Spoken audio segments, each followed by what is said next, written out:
Welcome to Transforming Your Life Through Storytelling. The following story comes from an article in Life magazine titled Why the Choir Was Late, and it was published on March 27th of 1950 and later aired on a TV show, Unsolved Mysteries, in 1989. And it is one of those stories that leaves you pondering all day long. Had it not been described to me as a true story, and if the people had not been interviewed to tell their side of the story, it would have been very difficult for me to believe it. The following is the recount of a miracle that took place in the small town of Beatrice, Nebraska, where the divine spared the lives of 15 people, all saved by fortuitous coincidence. Enjoy the story.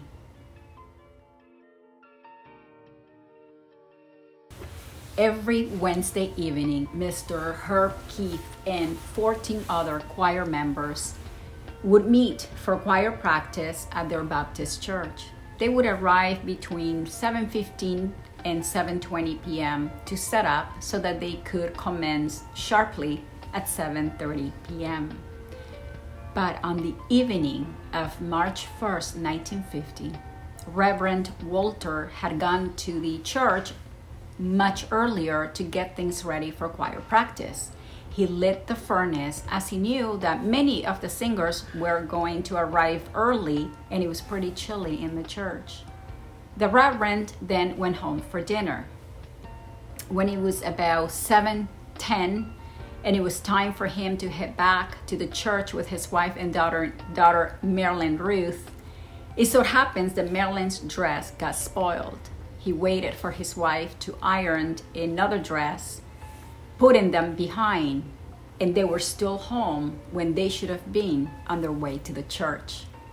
Mr. Herb Keith, the operator, would have been ahead of schedule, but he had been putting off an important letter.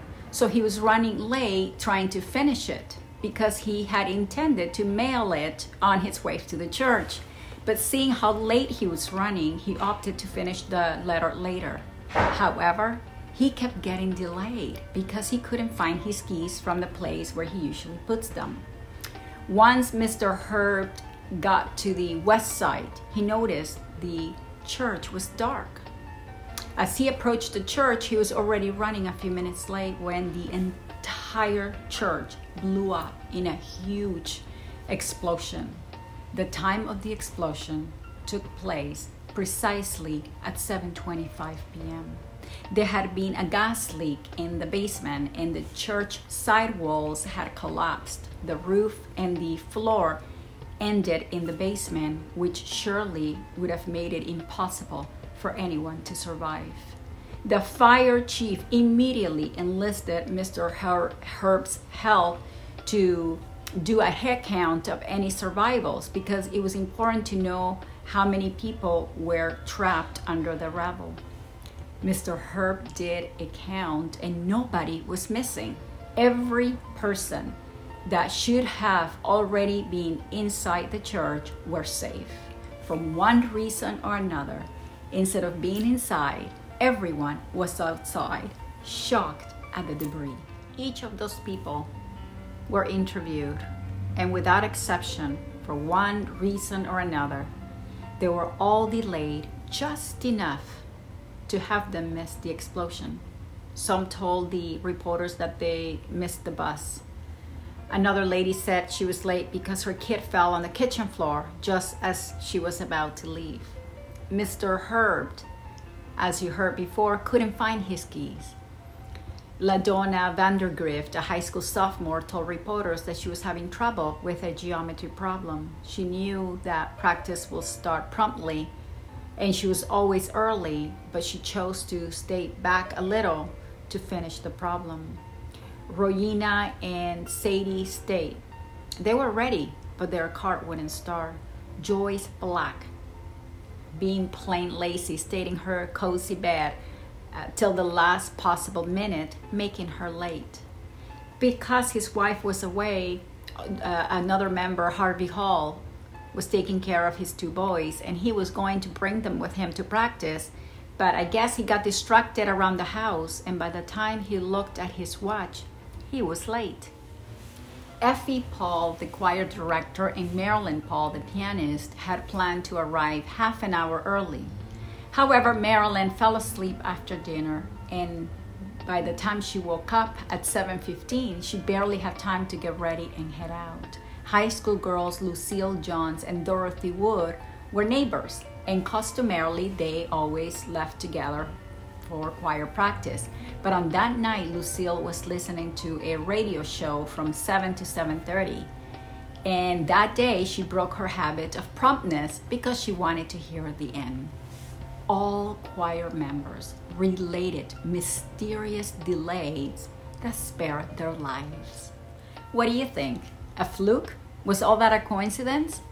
I, for one, can understand a few people, but all 15 members being delayed? At any other Wednesday, all the choir members would have been already inside the church and would have died. Too many individual circumstances involved to think that it was merely a coincidence. Not sure if can be calculated the precise odds of all those things occurring at once. But according to the article, past performance indicated that each person will be late for practice 1 in 4, producing a 1 in a million chance that all choir members will be late, mathematically proven. How do you explain that? I'm not here to convince you about the possibilities of miracles, but since I am a believer, I believe that there are miracles happening all around us. What we often brush off as a coincidence may be orchestrated by a force that is protecting you. Even the fact that you are watching this video right now is not a coincidence. You were meant to hear this story. Perhaps it's telling you to stay open. If you missed a green light, be grateful. If you missed your bus or your subway connection, be grateful. If your flight is delayed or canceled, also be grateful. Learn to see life's delays as protection. Remember to subscribe to my channel, and I will see you next week with another wonderful story that will inspire, surprise you, or change you.